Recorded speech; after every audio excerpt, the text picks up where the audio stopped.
I mean, consumption is really going to be the best way for us to reduce stigma and get to a place that That's the thing. When you go to a cannabis consumption event, as somebody who's never been there before, just kind of like me with my ayahuasca understanding, after you have some personal knowledge of it, you realize how boring and a nothing burger it is. And so, like, people got high, they drank some water, then they went home. End of story. And you're like, oh, where was all the drugs and the debauchery like that documentary from the 30s? Right, What was it called? it had nothing like that. You know what I mean? Nothing like that. If anything, it's just like it's like we just allow you to chill without the stress or the anxiety of like shit. Somebody might call the cops because we're smoking weed. Correct.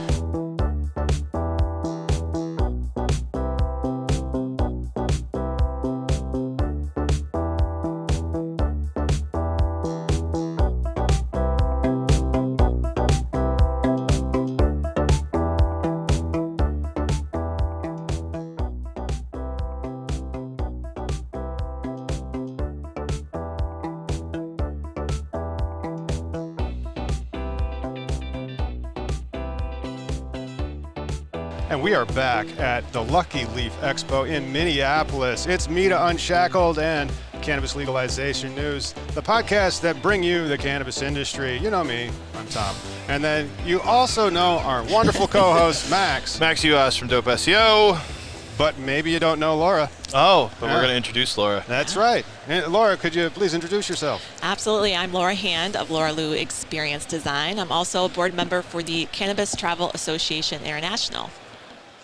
International. So your last name is Hand. Yes, I know. Now, do you have an ancestor named Learned Hand? You know, it's actually my ex's last name, so I don't know the lineage. But there is a jurist from like over 100 years ago named Learned Hand. And so like when you go to law school, you learn about him. And so I was like, oh, wow, I've never met somebody with that last name. I wonder if they're related. You would think it's really easy, but all the time I have to be like Hand.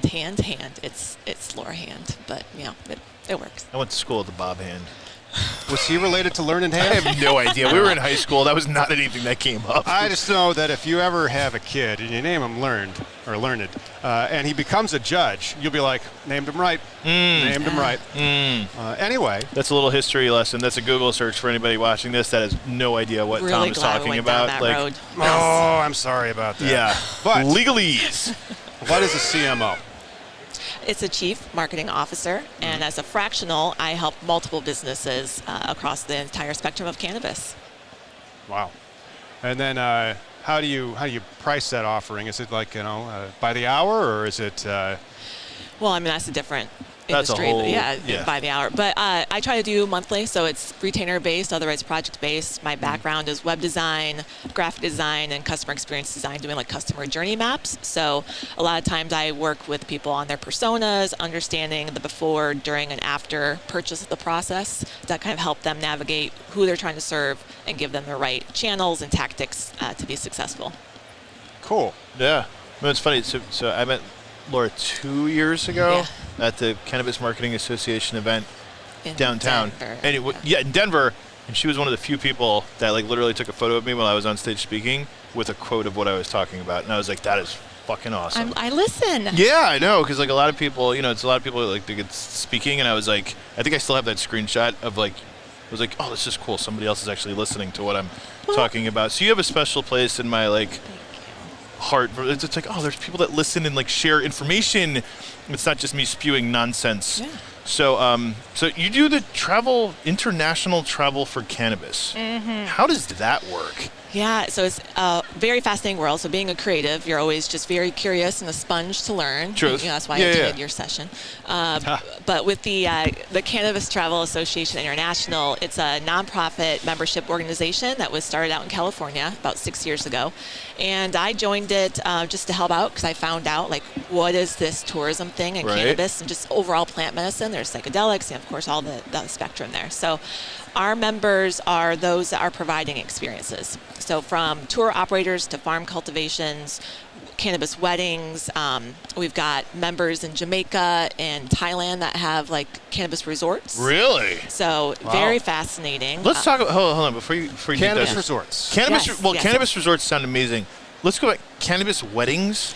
Right. What is this? What does a cannabis wedding look like? Okay. And how many have you been to? I'll give you the contrast. Okay. So you go to a wedding and there's always like that drunk uncle that gets really handsy. Right. Maybe you don't experience that, but No, we've all had a drunk uncle that Yeah. gets a little handsy. so alcohol, at a wedding sometimes gets a little crazy, and so when you have cannabis at your wedding, you're able to control kind of the fun. It's a very chill kind of. Chill, but you can create that arc of fun, right? Mm-hmm. So if you start out with low dose and you have that in the food and different opportunities like cake, you're able to bring that up. Like people dancing, infused cake for the cake, wedding. snacks. Yep. So you have to make sure, of course, there's good information for all of your attendees. Right. So a lot of times, what we're trying to do is educate. So if you are throwing a cannabis wedding, you need to make sure that you, prior to the experience, are working with your guests to understand what their level of cannabis is. So they are very, up and open as to what they can consume and don't over-consume. And then usually end the night with like high CBD so that you make sure everybody's safe before they go home. Okay.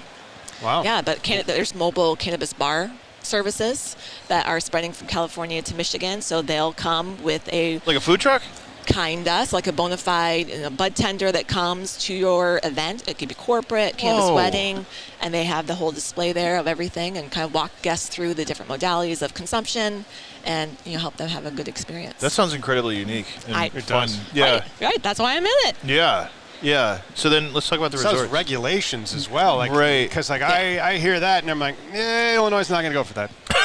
It's Michigan. Michigan, I think, would. Michigan is way cooler than Illinois, though. So resorts, so in Jamaica, there's Coral Cove, one of our phenomenal members. And so they actually have a dispensary on site, and they work with patients, travelers prior to traveling there to understand what the endocannabinoid system is and maybe what you're deficient in, so that when you are there, you have a whole week of wellness, yoga, guided meditation, sound healing. This is all experience. It is all experience. Wow. Yeah. And that's some ayahuasca and some mushrooms in there too? Or? not that particular. Okay. They have mushroom. They have fungi for sure.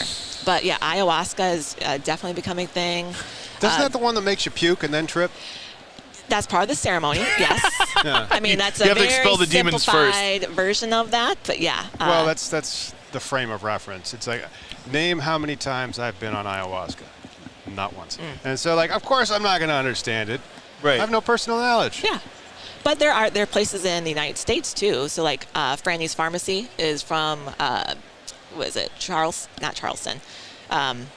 Down south. I'm going to be so bad. But Let's just say it's Alabama. it's definitely It's not. definitely not Alabama. Yeah. So, but Franny Tacey has a phenomenal experience where it's like there's 3 or 4 different places you can rent, but she has a ceremonial church on site, so she can have ceremonies. So she has a shaman come in every year. They do wedding retreats there, kind of everything, different ayahuasca ceremonies. The whole and so experience. On. Okay. You don't think about that in the South very often. I think she's kind of one of. I think she's special. the it. She's it. That's like a who you know. You Yeah. know who you know. So Wow. let's talk about the resorts in. We have cannabis resorts. Yes. What's better, Jamaica or Thailand? Oh, I think it's different. So Right. going back to experience, you have to know who you're ultimately trying to serve. So understanding your personas and what the travel audience is looking for. They're looking for experience, safety, education, and access. And so when you are looking for those different resorts, it's really the upfront information that they're providing to you so that you know kind of all the questions, so that you can get them out of the way so you can just be excited To and go. be anticipating the experience. Gotcha. Because I mean, I've never been to Thailand, but I've been to Jamaica plenty of times, and there's a big difference between the big resorts versus the small little, 3 hours away, 4 hours away from Mobay, where you get to actually interact with the people there. Yep. Versus the taxi driver that's trying to sell you dirt As weed. soon as you get off the plane. Yeah, Dirt weed. As soon as you get off the plane. I'm kind of upset with Jamaica on that. I was expecting them to have better weed. You gotta find the guy that's not the taxi driver. Or go to one of these great resorts where you know it's safe. I think that's what travelers are looking for, is something that's safe. Right. The last time I went to Jamaica, I bought a garbage bag full of weed for $20, and it was garbage. no, it was amazing. No, I bought $20 worth of shit from the taxi driver, and then this guy said, "Yeah, man," he came up, he's like, "Oh, yeah, the weed." I was like, "Bring it over here." and I smelled it down the beach. Wow. As he was walking down the beach, and it was just like the most amazing, beautiful, sticky buds ever. And he was like, how much? I was like, $20. I was like, I'm coming right back. And then we got baked. No gives backsies. No, we got, yeah, exactly. We got baked for and like we couldn't all bring it all back, so we were like eating it and stuff and, trying to, but you couldn't hide it. And this was way before anything was like legal anywhere else. Bob Marley was still alive. No, but that's when I still had dreads. So it was a really long time ago. And, yeah, no, it's a long story. Many moons ago. Many lifetimes ago. Tune in for the next episode. Tune in for the wonderful story of this, but I couldn't when get. Max tells you about how he had dreads. Yeah, no, but I came back and I couldn't get high for like 2 or 3 weeks because the weed there was so good and like everything else back in the States was shit. Yeah, I remember getting high with a person who was from Amsterdam like 20 years ago, and she would like smoke the weed. She'd go, "It tastes all right." It's just nothing. Right. Just nothing. Right. Doesn't do anything for you, and you're just like But it was a wonderful experience, just being able to like smoke weed on the beach, and then like there was this little house down the street, and this lady made like it was just like you had fresh pineapple and papaya and mango, and like fresh Jamaican black coffee. Like you'd smoke and then just like walk down the street, and she'd make you breakfast. And While you're walking down the street? No, but walk down the beach. Sorry, it was walk down the beach, and there was this little hut, and she did it. And then, like, you'd go back there, and it was the most amazing jerk chicken, like the kind where, like, your nose drips, like, while you're eating it. Cool. Because it was that good. So I feel like the experience... Spicy, right? Since we're talking about travel and experiences, I feel like there are places, like, you can do the normal resort stuff, but then you can do, like, cannabis-specific resort stuff. Yeah. Have you done the Thailand tour? So I was in Thailand maybe about 2 years prior to getting into cannabis travel. Okay. So I'd love to return to go back to his resort. It's in Phuket. So it's in like the southern That's like region. the pretty area with the beaches, right? So it's Beach Samai is the resort that's out there. Hardest part about that is getting there. It's a long trip. I'm going back this fall for a wedding. Oh, so it's 18 you go up to like hours or something Tokyo. like that? We went to Tokyo and then flew back home. But then even Tokyo to Phuket, how long is that? I think that was like 6-7 hours. And then from like Chicago, 14. to it's a long. I'm going for a wedding. Okay. This fall again. So you have at least 2 days planned for travel to get there, and 2 days at least for travel to get back. Yeah. So you're doing at least a week there. Yeah, for sure. You have to. Otherwise, it's just ridiculous. Yeah. Yeah. I mean, you're on because that's one of those flights or where flight experiences. Yeah, but it's going to be like 30 hours door to door or worse, where you're at airports and you're just exhausted. Everywhere. And then what day is it? Next Tuesday. Yeah. Oh, goodness. What time zone am I in? Where are my bags? They're in France. Where's my underwear? Because I really need to take a shower. So for anybody that's looking to have an experience where it's now here's the thing. You said international. Do you do anything in the States? Well, yeah. I mean, so within the United States, like one of our members in Muskegon, Michigan. Okay. So he's doing a seed to consumption model. There's actually 6 different licenses. So it's going to have both cultivation site, farm to table, food, a restaurant, consumption lounge, event center, and it's like the hub of downtown. And it's so great because it's a huge destination for travel. With a place to stay? Place to stay as well. Oh, they're partnering with Cannabis Friendly places, so that actually injects into the economy. We found that people on average when they're traveling for cannabis travel and tourism, they stay 2-3 days longer. They want local experiences. They want to be able to just try everything from art and culture, great food, go to cannabis events. I mean, consumption is really going to be the best way for us to reduce stigma and get to a place that that's the thing. When you go to a cannabis consumption event, as somebody who's never been there before, just kind of like me with my ayahuasca understanding, after you have some personal knowledge of it, you realize how boring and a nothing burger it is. And so, like, people got high, they drank some water, then they went home. End of story. And you're like, oh, where was all the drugs and the debauchery like that documentary from the 30s? Right, What was it called? It had nothing like that. You know what I mean? Nothing like that. If anything, it's just like it's like we just allow you to chill without the stress or the anxiety of like shit. Somebody might call the cops because we're smoking weed. You know what I mean?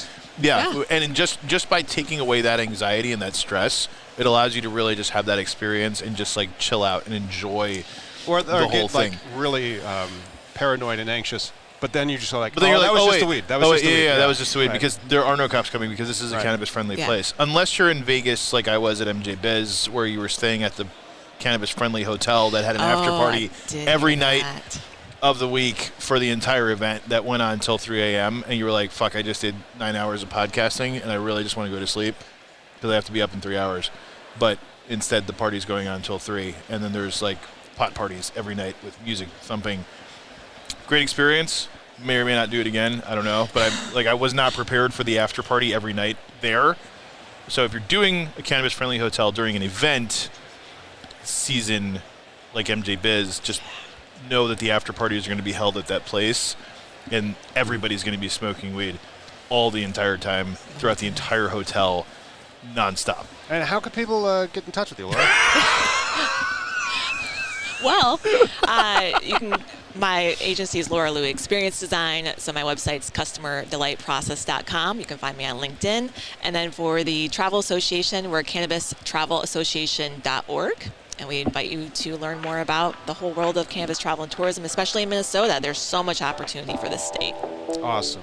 Well, tune in for another Mita Unshackled with cannabis legalization news coming soon. Yes, sir.